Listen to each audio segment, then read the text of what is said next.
Hi there! In today's video, I'll show you how to customize your lock screen widgets on your Samsung Galaxy Z Fold 6. Let's get started. As a first step, we will need to go to Settings. Then, on the left part of your screen, scroll down until you'll find this tab Lock Screen and AOD. Here, click on Widgets and here we are.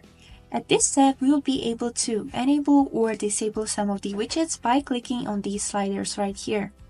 Then, next thing that we can do right here is reorder them. For example, I want the weather showing first. For that, we would need to hold our finger on this arrow and move it whichever order you would like. After you are done, click on this arrow on the middle of the screen and all of the changes will be saved. And the last thing that we can do right here, we can customize some of the widgets. For example, if I will click on the music, here I can change the transparency of this widget, and that's all. Now let's go back, and some of the widgets also can be customized just like this. And that's all for today. I hope this video was helpful for you, and thank you so much for watching.